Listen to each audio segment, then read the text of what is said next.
forget it. Okay. We're going to switch gears a little bit here. And this is something I did it last year, but it was kind of I don't want to say thrown together because that makes it seem like, I got up one day and just sort of did it on a napkin.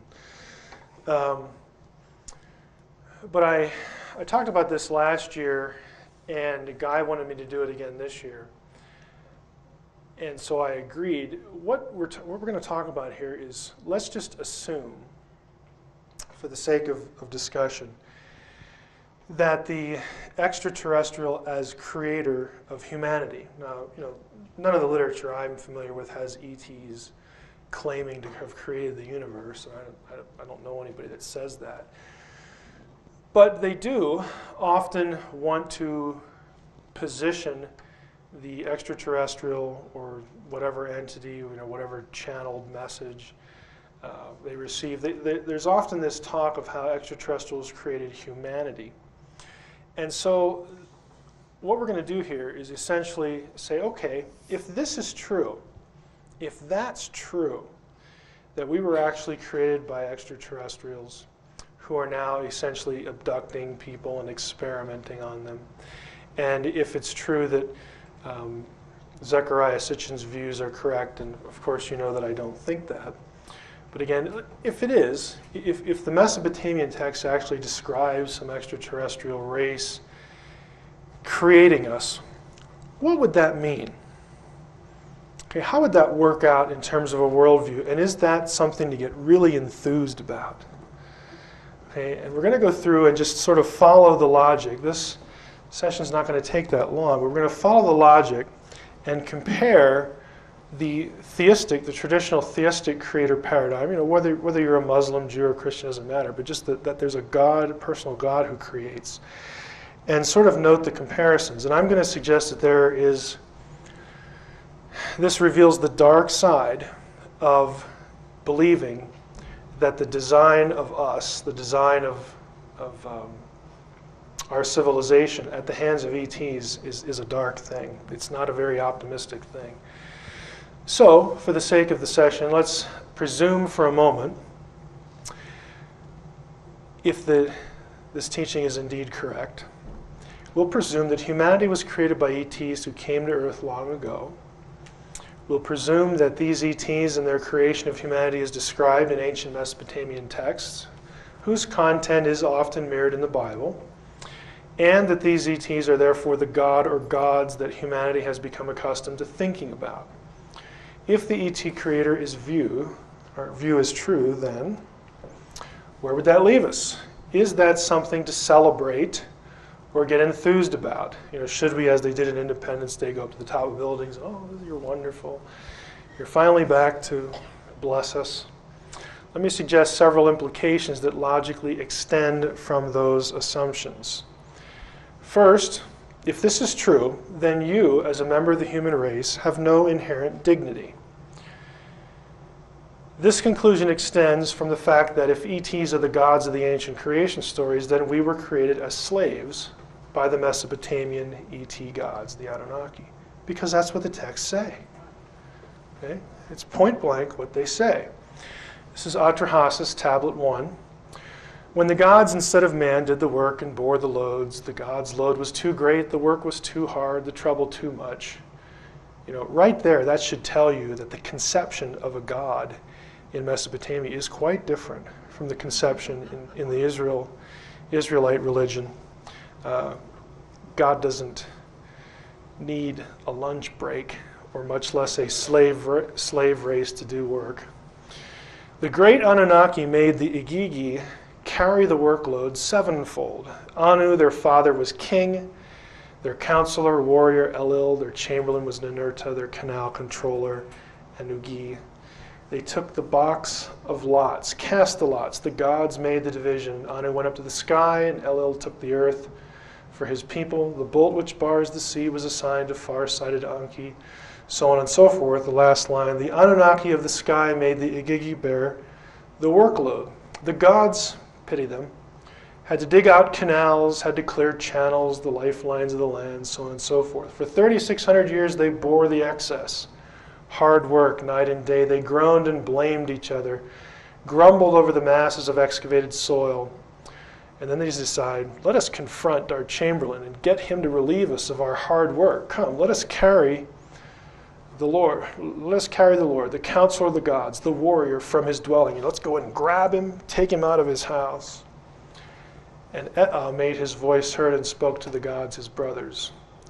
Why are we blaming them? Their work was too hard. Their trouble was too much. I'm abbreviating this with ellipses.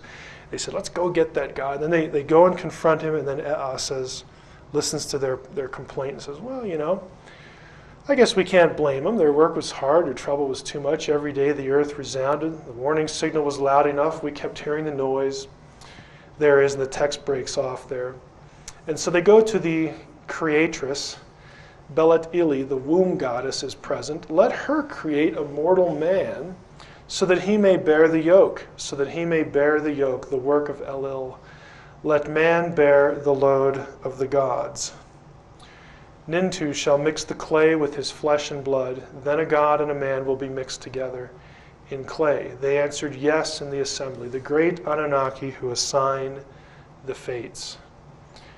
Now, if this is the case, you are all owed reparations by the gods. I mean, that's essentially what you've got. You are a slave, your father was a slave, and so on and so forth, all the way. We're all slaves. In other words, we have no inherent dignity. We are the low end of the totem pole in a divinely ordained caste system. That's what we are. We are chattel, if this is true. Now, this divine image idea, which is biblical, aren't we created in the image of the gods? Again, it's a biblical theistic concept. It is not part of the Mesopotamian concept. If we go back here, let her create a mortal man so that he may bear the yoke, the work of Elil. Let men bear the load of the gods. Zecharia Sitchin tries to, and it's kind of amazing again, he tries to take these phrases, bear the yoke, bear the load, and he tries to argue that yoke, and load here actually refers to the image of God. Of course, the problem is that the biblical word for image is tselem, Akkadian is tsalmu, and that is not the word used in any of those three lines in that text. So contrary to what he says, this is not a creation that has the gods, the Anunnaki, creating humanity in their image. No, the text actually means what it says, that we were created, in their view, as slaves. We are strapped with their burden. Well, that's not what the alien who abducted me told me. Well, if you were told about how special you were, think again, or abandon the Sitchin worldview, which you could do and still retain, an extraterrestrial worldview. Two questions. How do you know his message, the ET, can be trusted? How do you know that? Doesn't he know what his ancient offspring wrote about him? Okay, again, we're presuming that this is true, that the extraterrestrial gods created us. Well, doesn't the ET who abducted you know what the ancient Mesopotamians wrote about him long ago when he supposedly created you? Did he forget that?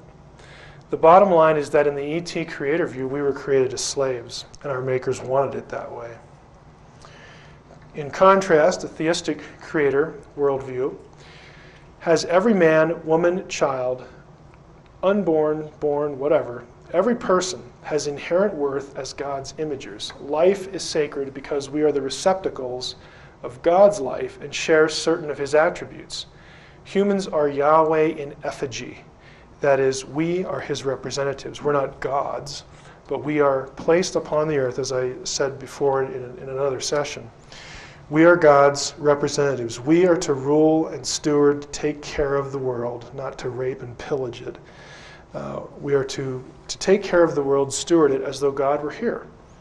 We aren't, as the Old Testament teaches, God's representatives on earth if the ET view is correct. Also, if it's correct, there's no higher purpose for your life, since there's no concept of eternal reward in a personal heaven from a personal loving God. That idea is completely foreign in Mesopotamia. If you read any introduction to Mesopotamian religion, Mesopotamians were the most pessimistic of all ancient people about the afterlife. The only semi-positive thing they have to say about death and Sheol and the underworld is that if you're a king or a peasant, you wind up at the same place. So the ground is level in Sheol. But everyone in Sheol endures what the best description I've ever seen of this is, I think it's from Jean Bottero, who's an expert in Mesopotamian religion. He referred to it as a cadaverous existence that never ends. Ooh, I can't wait. This is not a good place.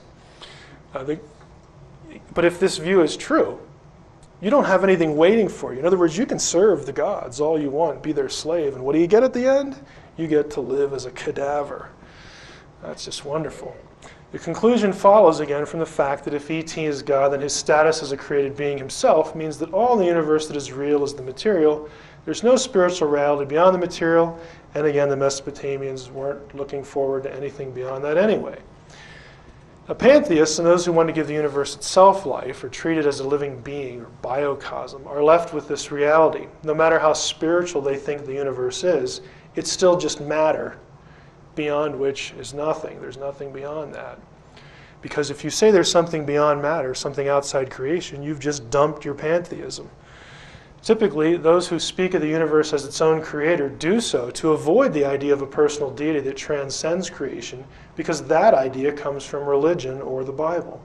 And they want to avoid the personal accountability that the biblical worldview entails. No matter how badly you want to deny the theistic creator view and yet keep a feeling of personal destiny beyond the material, these two ideas are contradictory in terms of philosophy.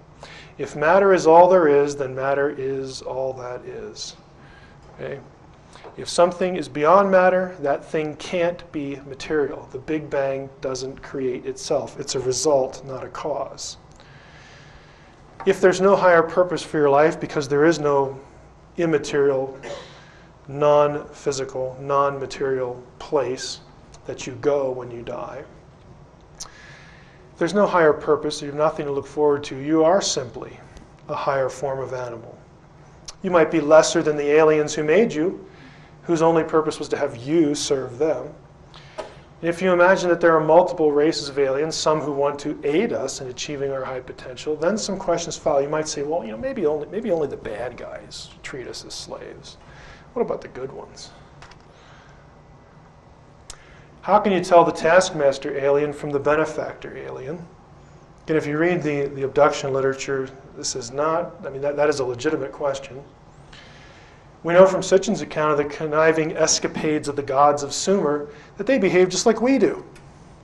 The point is, they are fully capable of deception and self-interest. So how do you know they can be trusted and who to trust? If this is reality, again, the polytheistic Mesopotamian Anunnaki scenario, if that's the truth, how in the world do you know who to trust? Because they're constantly going behind each other's back and conniving and deceiving and lying and cheating. Who are you going to trust?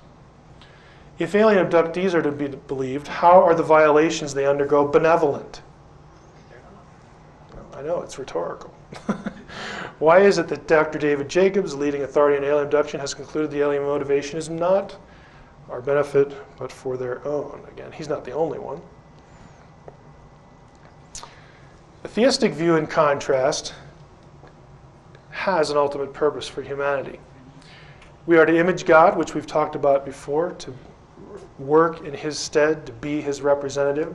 And what that means down here, this idea is actually the basis in Reformation theology. That all work, any gainful employment, is godly. All work has value. There should be no distinction. Let me phrase it correctly. I don't want to say there is no distinction.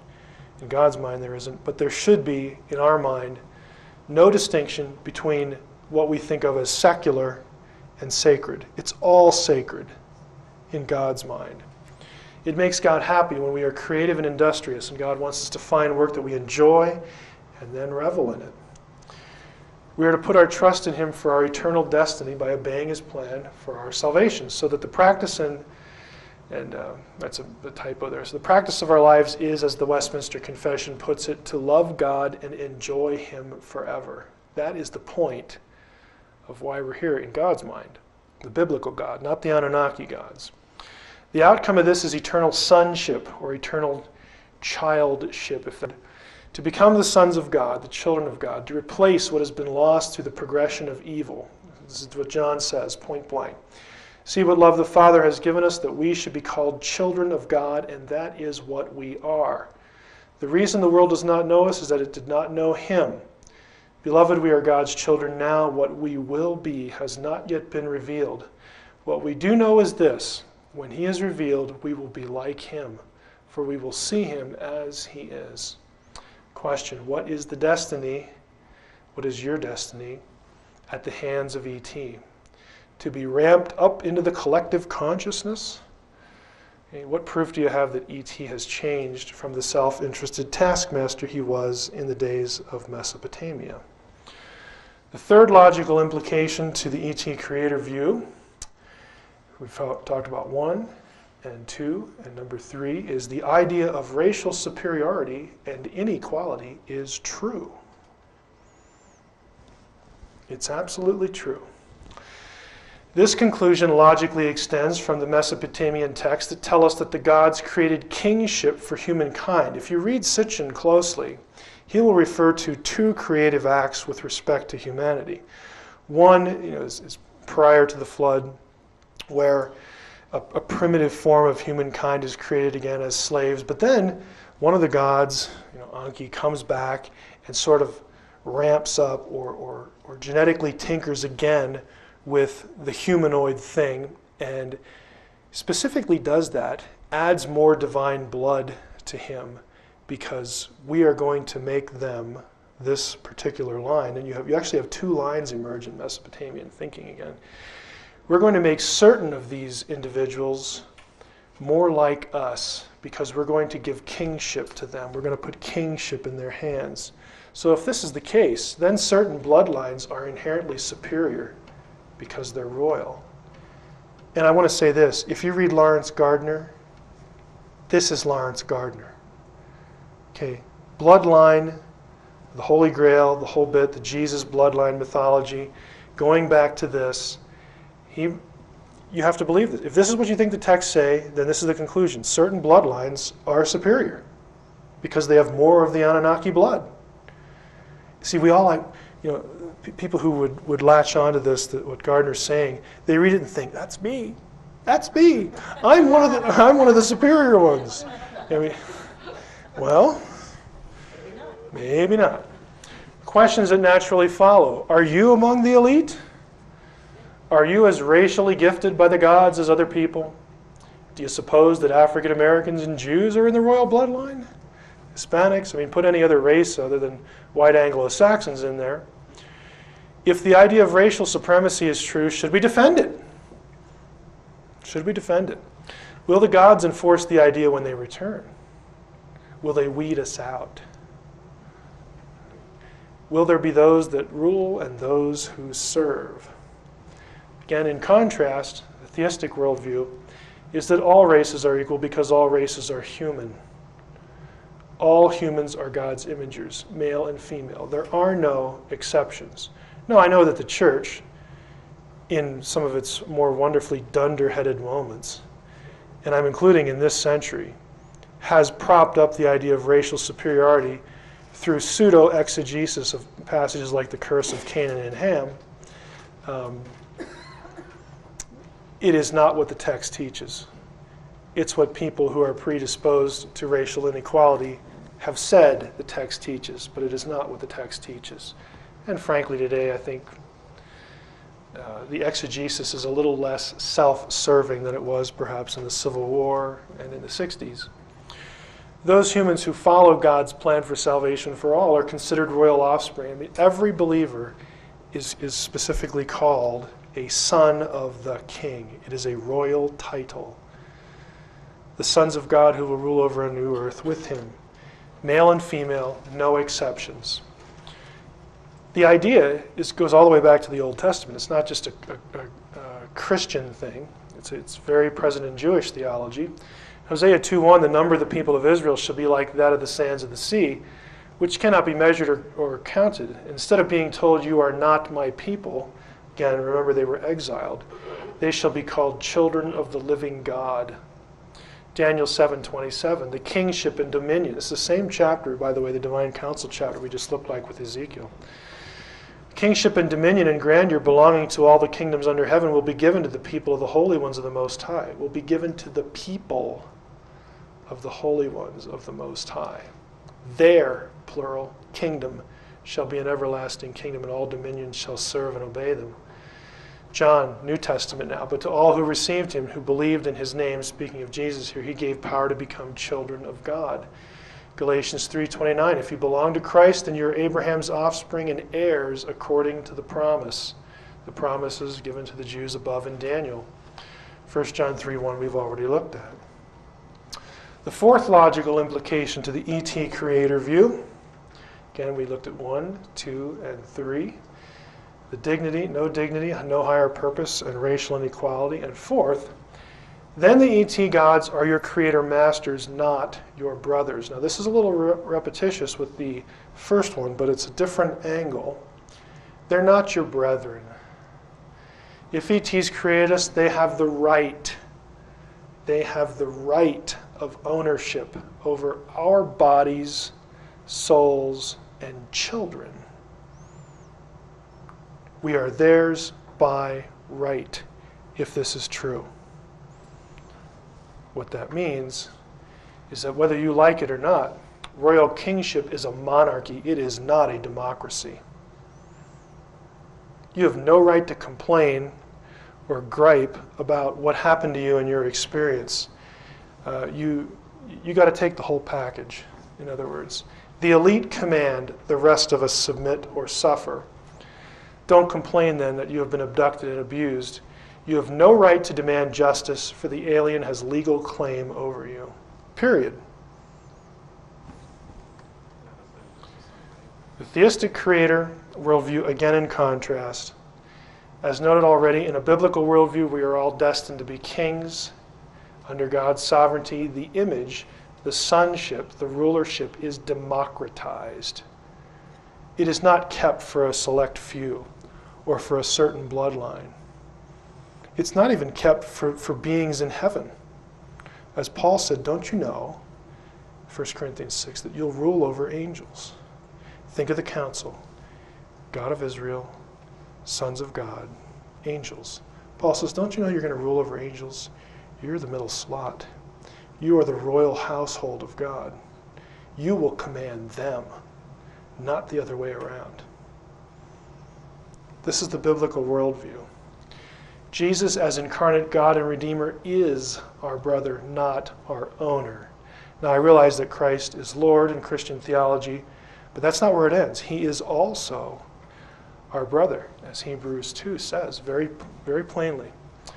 What are human beings that you are mindful of them, or mortals that you care for them? You have made them for a little while lower than the angels. You have crowned them with glory and honor, subjecting all things under their feet. Now, in subjecting all things to them, God left nothing outside their control. As it is, we do not yet see everything in subjection to them, but we do see Jesus, who for a little while was made lower than the angels. He was made human. Now crowned with glory and honor because of the suffering of death, so that by the grace of God he might taste death for everyone. It was fitting that God, for whom and through whom all things exist, in bringing many children to glory, should make the pioneer of their salvation perfect through sufferings. For the one who sanctifies and those who are sanctified all have one Father. For this reason, Jesus is not ashamed to call them brothers and sisters, saying, I will proclaim your name to my brothers and sisters. In the midst of the council, I will praise you. It's not all about ownership. Concluding focus, two summative questions. I'd like to ask you, does E.T. love you, and how do you know? Pretty simple. Well, they tell me so. They tell me I'm specially chosen. They want humanity to survive in the future and to evolve toward a greater self-enlightenment. Really? If the stories about the gods in ancient texts are true, why are those stories so different than those messages? Can these beings be trusted? What kind of love do they feel for you? Is it a sacrificial love? The kind of love you would have for a puppy or a car or your favorite thing at home? At what level is the emotional attachment that you think they have for you? To use an illustration, as your creator, do your E.T. gods love you as a child? Do they really? If E.T. loves you, then why create you as a slave? Why create you and leave? Why create you or hide? The fact is, at best, we're an experiment, not a loved child. The God of the Bible has an emotional investment in us, and I want to ask, where is E.T.'s emotional investment? The truth is, there is no emotional investment from E.T. It's a scientific curiosity at best, and a pretty detached one at that. At best, E.T. is an absentee parent. At worst, he is a cold, detached researcher. Is this the way you love your children? Is this how you want your children to remember their childhood? Probably not. There really is something better. And I would suggest to you, and that's the end of the session here, I would suggest to you that the theistic worldview is favorable, is more favorable, is better. And it's in your interest to consider it. And that's part of what the conference, as we, as in my cases, I've contributed to it, but as Guy has constructed it, to try to bring, create a bridge between what we look at seriously as paranormal stuff and perhaps spiritual stuff, whatever the intersection is. One of the goals is to get you to consider that if you opt out of a Christian view of this stuff and you embrace the other side, what it really means. Have you thought through it to the end conclusion? Or have you not? Perhaps not. That's all I have. Creator of humanity. Now, none of the literature I'm familiar with has ETs claiming to have created the universe. I don't know anybody that says that. But they do often want to position the extraterrestrial or whatever entity, whatever channeled message they receive. There's often this talk of how extraterrestrials created humanity.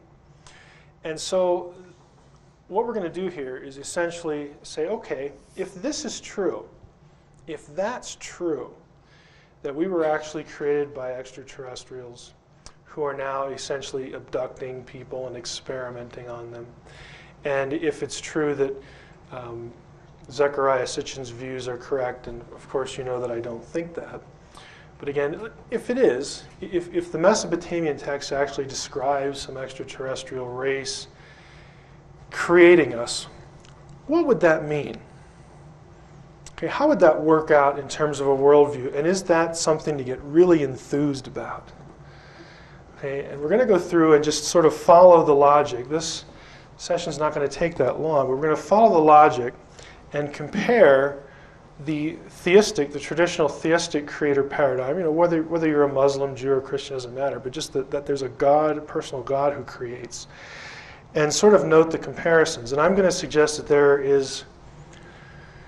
this reveals the dark side of believing that the design of us, the design of our civilization at the hands of ETs is a dark thing. It's not a very optimistic thing.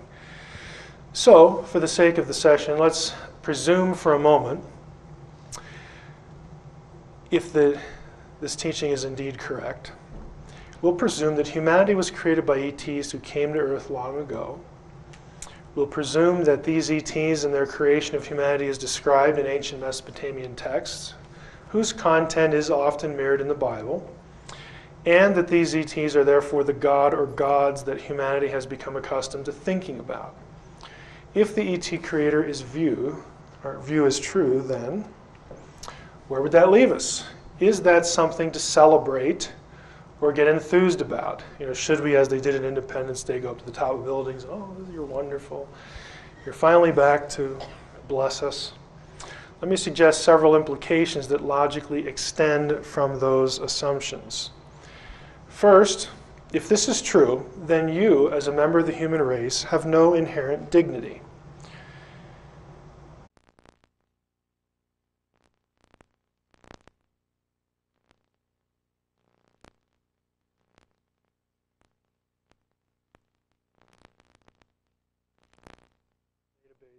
Forget it.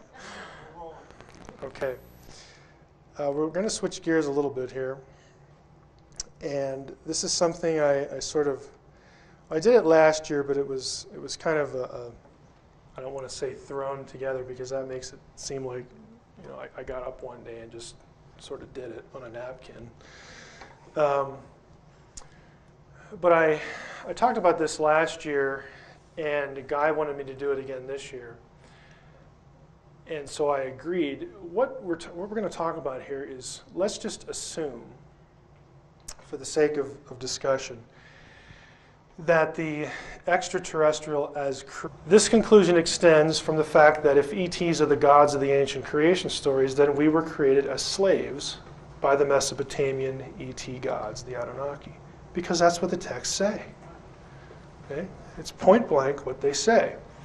This is Atrahasis, Tablet 1. When the gods instead of man did the work and bore the loads, the gods' load was too great, the work was too hard, the trouble too much. You know, right there, that should tell you that the conception of a god in Mesopotamia is quite different from the conception in the Israelite religion. God doesn't need a lunch break, or much less a slave race to do work. The great Anunnaki made the Igigi carry the workload sevenfold. Anu, their father, was king. Their counselor, warrior, Elil, their chamberlain, was